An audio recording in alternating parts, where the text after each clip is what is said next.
Hi all, welcome to pepper table. ഇന്ന് നമ്മളൊരു pasta റെസിപ്പിയാണ് കാണിക്കുന്നത്. ഇത് എൻ്റെ മോൾ എന്നെ പഠിപ്പിച്ച പാസ്ത റെസിപ്പിയാണ് കേട്ടോ.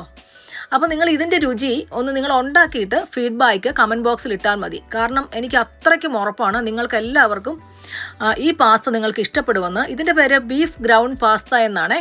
കാരണം നമ്മൾ ബീഫാണ് ഇതിൻ്റെ അകത്ത് ഇട്ടിരിക്കുന്നത്. നിങ്ങൾക്ക് വേണമെങ്കിൽ ചിക്കനോ ഏത് തരത്തിലുള്ള മീറ്റ് വേണമെങ്കിലും ഉപയോഗിക്കാം. ഇനി അഥവാ മീറ്റ് ഇട്ടില്ലെങ്കിലും ഒരു കുഴപ്പവുമില്ല, വെജിറ്റബിൾ വേണമെങ്കിലും നമുക്ക് ഉപയോഗിക്കാം. അപ്പോൾ നമ്മൾ പാന് ചൂടായി വന്നപ്പോഴേക്കും അതിലേക്കൊരു 30 gram salted or unsalted butter ഉപയോഗിക്കാം. പിന്നെ അതിലേക്ക് നമ്മൾ 2 സവോളയും ചെറിയ ഒരു പീസ് ഇഞ്ചിയും 2-3 ചുള വെളുത്തുള്ളിയും കൂടെ ചെറുതായിട്ട് അരിഞ്ഞിട്ട് കൊടുക്കുന്നുണ്ട്. അത് പെട്ടെന്ന് വഴന്ന് കിട്ടാനായിട്ട് ഒരു ശക്കലം ഉപ്പും കൂടെ അതിൻ്റെ കൂടെ ചേർത്ത് കൊടുക്കുന്നുണ്ട്. എന്നിട്ട് നമ്മൾ എന്താണ് മീറ്റ് അതിൽ ഉപയോഗിക്കുന്നത് അത് നമുക്ക് ഇട്ട് കൊടുക്കണം. നിങ്ങൾക്ക് കീമയൊക്കെ കിട്ടും, നാട്ടിലൊക്കെയാണ് കീമ കിട്ടും. ഇത് മീറ്റ് മിൻസ് എന്ന് പറഞ്ഞാൽ നമ്മുടെ സൂപ്പർ മാർക്കറ്റിൽ വാങ്ങിക്കാൻ കിട്ടുന്നതാണ്.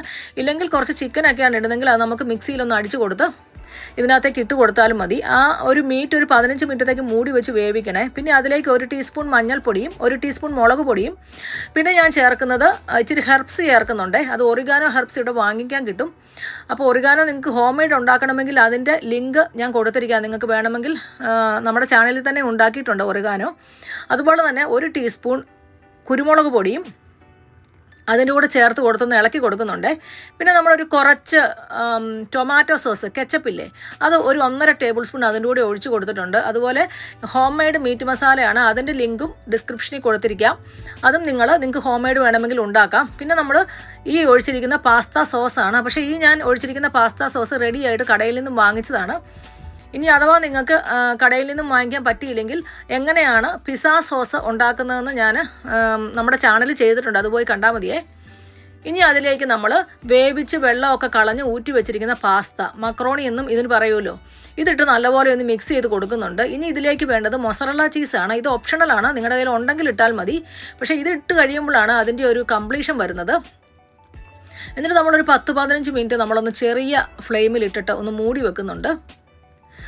എന്നിട്ട് 10 മിനിറ്റ് കഴിയുമ്പോൾ അത് എടുത്ത് നോക്കണം. നോക്കി കഴിയുമ്പോഴേക്കും നല്ല ചീസെല്ലാം നല്ല ഉരുകി ഈ പാസ്തയോടങ്ങ് കമ്പൈനായിട്ട് വരും കേട്ടോ. അപ്പോൾ ഇതിൻ്റെ രുചി ഞാൻ പറഞ്ഞില്ലേ, എനിക്ക് ഇത് ഉണ്ടാക്കി നോക്കിയിട്ട് അതിൻ്റെ ഫീഡ്ബാക്ക് അറിയിച്ചാൽ മതി. എനിക്ക് ഉറപ്പാണ് നിങ്ങൾക്ക് ഈ പാസ്ത ഇഷ്ടപ്പെടുമെന്ന്. കാരണം ഇവിടെ എൻ്റെ മക്കൾക്കെല്ലാം അത് വളരെയധികം ഇഷ്ടമാണ്. അപ്പോൾ നമ്മുടെ ചാനൽ ആരെങ്കിലും സബ്സ്ക്രൈബ് ചെയ്യാതെ വെച്ചിട്ടുണ്ടെങ്കിൽ ചാനലൊന്ന് സബ്സ്ക്രൈബ് ചെയ്തേക്കണേ. ബെല്ലൈക്കൺ കൂടി ഒന്ന് പ്രസ് ചെയ്ത് വെക്കണേ. ഇതുപോലെയുള്ള ഈസി റെസിപ്പീസ് നമ്മൾ ഇടുന്നതാണ്. ലൈക്ക് ചെയ്യാൻ, നിങ്ങൾക്ക് ഇഷ്ടമുള്ള റെസിപ്പിയാണ് നിങ്ങൾ ലൈക്ക് ചെയ്യണം. അതുപോലെ കമൻറ്റ് ബോക്സിൽ ഒരു ചെറിയ കമൻറ്റെങ്കിലും നിങ്ങൾ ഇട്ടേക്കണേ. അപ്പോൾ നിങ്ങളുടെ ഫ്രണ്ട്സിന് ആർക്കെങ്കിലും പാസ്ത ഇഷ്ടമാണെങ്കിൽ നിങ്ങൾ ഇതൊന്ന് ഷെയർ ചെയ്ത് കൊടുക്കണേ. Thank you for watching.